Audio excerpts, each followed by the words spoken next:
2025 housing market forecast. We're going to talk about what experts are projecting for the housing market in 2025, and I'll be sharing my own predictions as well.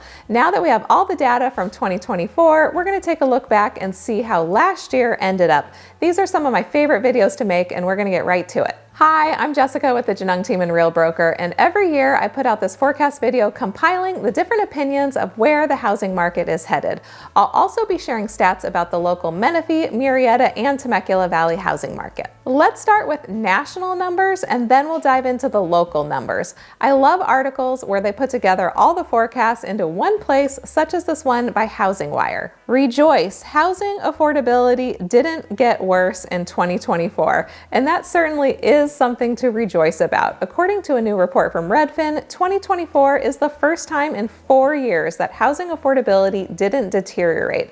They say this is because wage growth outpaced growth in monthly housing payments, but they also acknowledge that housing is still quite unaffordable for a lot of folks. That is stating the obvious, but it's good news for future homebuyers and renters that we are seeing some stabilization. What will it take for home prices to come down? Well, they already have been coming down in some markets, especially the COVID relocation hotspots. Prices sank in 3 of the 4 Texas metros on this chart, and that is because inventory rose there. Basic supply and demand in action. We also saw other COVID relocation areas, such as Florida and some Arizona markets, show similar declines. Despite a few of these key markets that declined in price, all of the companies covered in the Housing Wire article are forecasting home prices to increase in 2025 nationwide. All the forecasted increases are modest in percentage of appreciation. No one is predicting a blowout year. Let me just start out by saying that these forecasts are quite optimistic, and it's rare for all of these companies to be on relatively the same page. I am a naturally skeptical person, and the fact that all of these companies are predicting price appreciation kind of has me concerned. These are predictions, and no one knows what will happen, of course. So this is what I think as of today, and I will make sure to let you know if I see anything shifting in our real estate market. So make sure that you're subscribed to this channel, and I also recommend signing up for my weekly email newsletter below so you can be informed. On this channel, I put out a market report once a month, and sometimes I even put out a mid-month or a trench report when things are shifting quickly, so be sure to stay tuned. Even though I'm a little skeptical of all these companies predicting price increases, I see no sign of a crash. Let's get that out of the way, but I'll certainly let you know if that opinion changes. We'll go through a couple of these companies' predictions and I'll give you my thoughts. I've been doing these market predictions for several years now, and there are some companies I trust more than others, and I'll explain as we go along. We'll start with the untrustworthy to me first. The most optimistic is Goldman Sachs at 4.4%. Goldman Sachs is one of the companies that I trust the least. They have a bad track record as far as I'm concerned. The biggest misses for several of these companies in recent years was 2 years ago when I was doing my 2023 video. For that video, I was using this article in Fortune magazine with the heading saying a 20% home price decline. 7 forecast models are leaning crash. Here's where the 2023 housing market is going. Like that headline indicated, 7 companies predicted a crash, and that did not happen. Goldman Sachs had predicted a 7.6% decline that year. Instead, we had an increase of 6.5% in US home prices. They were way off, although they weren't the furthest off. We'll get to those in a minute. Part of my distaste for Goldman Sachs goes back to the 2008 financial crisis and how this Wall Street institution received many billions of dollars as a bailout from the taxpayer-funded Troubled Asset Relief Program, also known as TARP. Goldman was determined to be too big to fail, and the government was trying to prevent the financial system from collapsing. All this to say, I don't trust them. Getting back to this year, the average of the 17 predictions is a 2.8% home price appreciation. And right below that 2.8% average is another company I don't trust based on history. Zelman & Associates a couple years ago was one of the 7 companies that was predicting a crash and a 20% decline. Zillow has also not been very accurate in the past. You may or may not remember several years ago they were in the iBuyer business. Zillow would buy homes directly from homeowners and their business model was to basically flip them. They ended up with losses of over $1 billion because they were not able to accurately predict future home prices. Zillow ultimately shut down their iBuyer business. Opendoor, another company, is still active in our market as an iBuyer, and we see them in our area from time to time, but not near as much as we did in the pandemic years. Back to the chart. It's almost as if Zelman & Associates and Zillow are simply copying CoreLogic's prediction here in the middle. In years past, CoreLogic has been the #1 most accurate, followed by Realtor.com multiple years in a row. So I pay attention to CoreLogic's predictions quite closely. CoreLogic is a global company that provides data and services to businesses and governments in the real estate, mortgage finance, insurance, capital markets, and public sector. CoreLogic has actually revised this prediction upwards since this Housing Wire article. They are now predicting a 3.8% increase in 2025, which is a 0.4% increase from last year, 2024. This sounds reasonable to me, but this was before the latest jobs report came out and the numbers surpassed expectations. News like this can change the outlook. I'm filming this on Friday, January 10th, when the jobs data was released. Here is CNN reporting. Stocks tumble following blowout jobs report. The sell-off comes as the economy added 256,000 jobs in December, far outpacing expectations of around 153,000 jobs. While strong job growth signals a healthy economy, it raises the question of how soon the central bank needs to cut interest rates again. Markets are indeed down today. When we get a good jobs report, that means the Fed is less likely to lower rates. Mortgage rates and other capital markets move in a counterintuitive way quite often. In fact, traders now expect just a 2.7% chance the Fed will cut rates at its policy meeting later this month, according to the CME Fed Watch tool. The CNN article goes on to say, at Bank of America, economists now believe the Fed is done cutting rates and see a growing possibility that central bankers may instead need to consider raising rates. I think that is an extreme outlook and don't agree with that, but time will tell. Jerome Powell's response to questions about a Fed rate increase was that doesn't appear to be a likely outcome, although he's not 100% ruling it out. But in the meantime, mortgage rates have surged to 7.24% for a 30-year fixed rate, according to Mortgage News Daily. We continue to be in the new normal of higher rates for longer, and no sign of relief is in sight. Because of this, my prediction of housing market price increases are going to be more on the conservative side at around 2% for next year. I'll explain why as we go. I'm going to dive into the standard market stats that I do every month for Menifee, Murrieta, and Temecula, which provides month-over-month results. And now we have year-over-year results for 2024 in full through December. As always, we are looking at single-family homes only, so no condos, manufactured homes, or land. After my stats, my husband Chris is going to give you his own housing market forecast on prices and listings. Chris is the analyst of the family. He makes all of our charts and pulls the majority of our stats every month, so make sure you stay tuned for that at the end. Starting with median sales price and the city of Menifee. So median sale price across the 3 cities that we're looking at month over month is bouncing around, but year over year it's up, but only slightly. It's actually up a little bit less than I was anticipating, so we'll go over that. Menifee, month over month, median sales price is down 7,000. Year over year, you're up a little over 7,500 or 1.3%. Median sales price for Murrieta month over month is up 7,500 or 1.1%, and year over year, it's up about 14,500 or 2.1%. So although Murrieta's was up, had the highest median sales price increase of the 3 cities that we're looking at, it's still about half of what we saw nationally for median sales price increase. I know the increases were particularly strong in like the Northeast and the Midwest. So our market, it's kind of, we'll call it slugging along.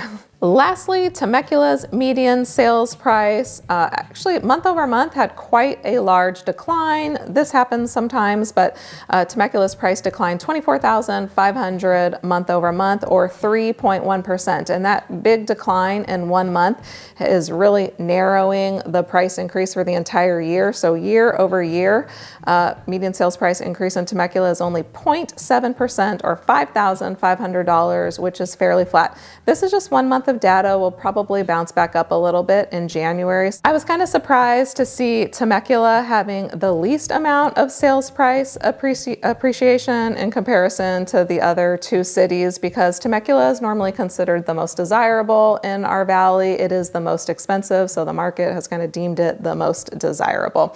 Also, something that was kind of interesting is that the sales price difference between Temecula and Murrieta, that gap, Temecula is always more expensive, but that gap has been narrowing lately. So it's less than $60,000 difference between the 2 cities currently. We've had that be over $100,000 in difference. So I thought that was something interesting to note too. Number of closed sales across all 3 cities year over year, number of closed sales is up a little bit. Month over month, it's a mixed bag. So starting in Menifee, month over month, it's down 10 homes, or 8%. Year over year, it is up 13 homes, or 12.7%. Murrieta closed sales month over month is up 1 home, or 1.1%, so it's fairly flat. And then year over year, it's up 17 homes, or 23.3%. So percentage-wise, that's a good increase year over year. Lastly, Temecula month over month is up the highest amount of closed sales, 22 closed sales, or 32.4%. And year over year, it's up 13 homes, or 16.9% on number of closed sales. Median days on market, you're gonna see a theme here. Month over month, all of the cities are up 3 days month over month. So in Menifee, it is currently taking on the median 27 days to sell a home, which is up 3 days, as I said. And then year over year, it's down 8 days. So 8 days fewer to sell a home year over year in Menifee. Moving on to Murrieta, again, month over month, 3 more days to sell a home, or 30 days, taking a little bit longer for homes to sell in Murrieta versus Menifee. And year over year, it is taking 6 more days to sell a home in Murrieta. Lastly, Temecula, again, month over month, 3 more days to sell a home, or 25 days. So homes are selling the quickest in Temecula, and year over year, it is taking 6 more days to sell a home. The consistent 3 days longer to sell a home throughout Menifee, Murrieta, and Temecula, that's typical seasonally. You know, we're looking at November versus December. Not a lot of home transactions going on in December and January for that matter, but it does start to pick up now that we have turned into the new year, and then as we hit the spring selling season, that's normally when it really picks up. Active listings, we have pretty consistent trending going on. Month over month, active listings are down. That's going to be typical seasonally. Year over year, we're going to be up across all 3 cities. So our active listings, our inventory is gaining. Month over month, there are 56 fewer listings in Menifee, and year over year, there are 60 more listings year over year in Menifee. Active listings in Murrieta month over month is down 54 homes, or 18.2%. Year over year, it is up 9 homes, which is not a whole lot, but that is a little bit more inventory than we had a year ago. That is an increase of 3.9%. Lastly, we'll look at Temecula. Month over month is down quite a bit in active listings, 71 homes, or 26.5%. Year over year, up just a little bit, 11 homes, or 5.9%. Lastly, we are going to go over new listings starting in Menifee, and month over month, seasonally, new listings have declined across all 3 cities. That's totally normal. We expect to see that. Month over month, we're down 36 new listings, or 27.3%. Year over year, we're up just slightly, 5 homes, or 5.5% in Menifee. New listings in Murrieta, down exactly the same month over month as Menifee, down 36 homes, homes. That's 39.6%. And year over year, new listings in Menifee are down 19 homes or 25.7%. Lastly, new listings in Temecula month over month are down 25 homes or 29.8%. And here we go with the number 5 again.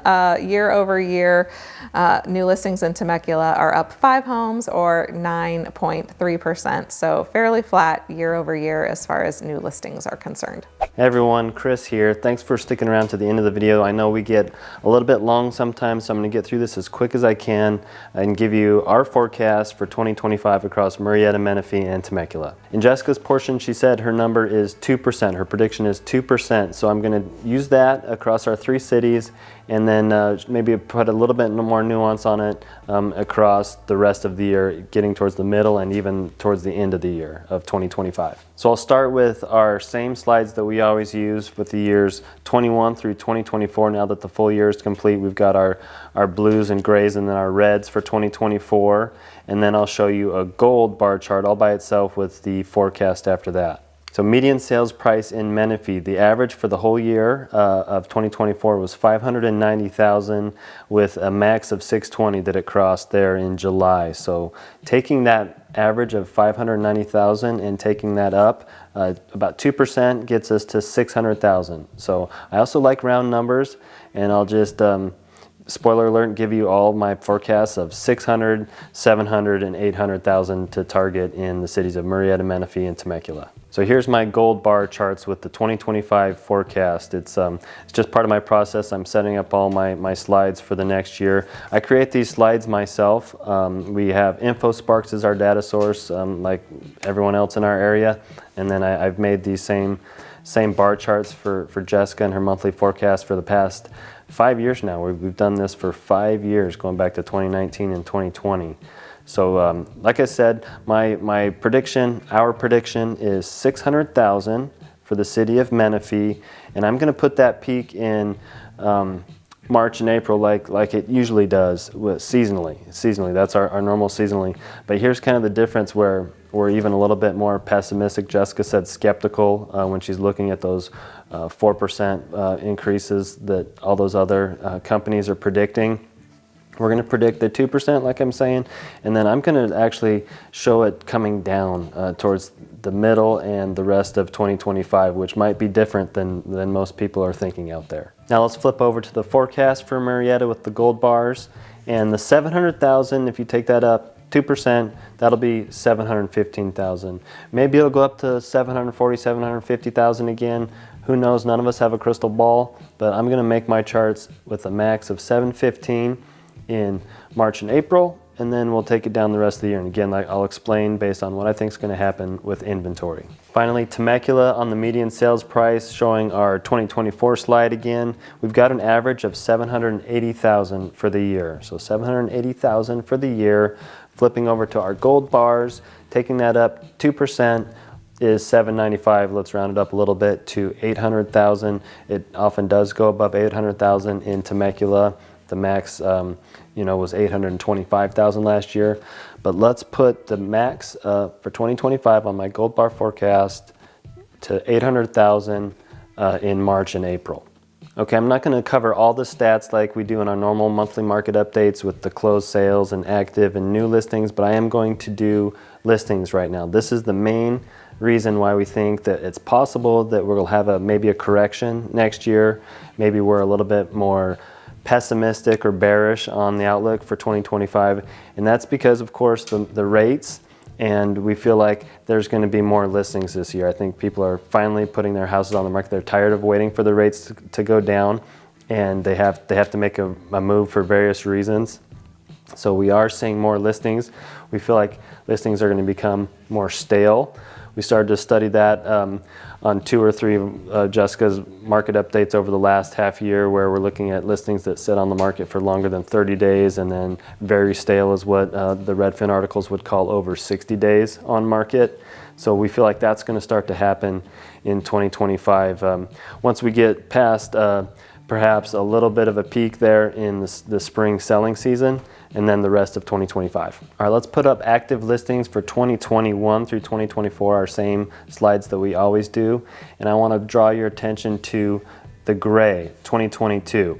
Now, May, June, for 5 or 6 months in that year was when the interest rate increases really started to happen, and then listings started to sit for a little bit, for a lot of it.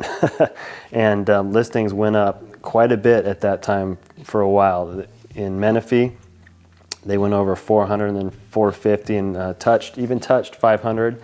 I feel like that's what's going to happen. So in my 2025 forecast, I'm going to project listings going somewhere between 450 and 500, similar to the way they did in 2022, because I feel like they're going to start to sit longer and longer. So here's my projection on the gold bar 2025 slide on Menifee listings.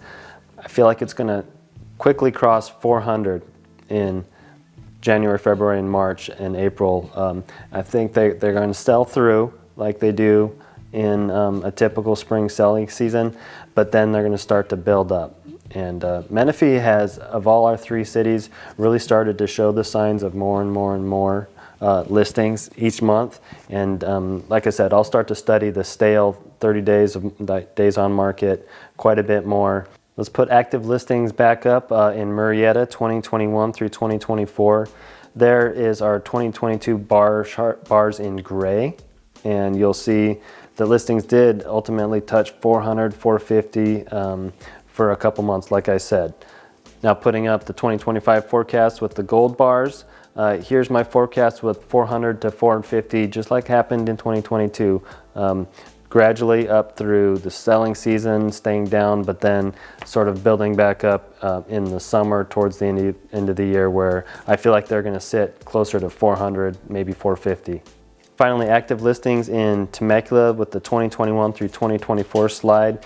The gray bars are less pronounced in Temecula. It's, as Jessica always says, it's deemed to be the most popular city given the price, and they have the fewest listings. They sell through the most. But I'm going to stay consistent with my gold bars and say that it is going to go up through the spring selling season to the midsummer, but not to the same degree, maybe 350 to 385 listings, which would be a lot in Temecula if it did build up to that and stay through the end of the year. So like Jessica always says, none of us have a crystal ball. This is just my personal feeling on what's going to happen with listings, and ultimately possibly a correction to the price, even though that hasn't happened the last couple years. Despite the high rates, the prices have remained high. Thanks again for sticking around and watching a long forecast video, especially when I jump on at the very end.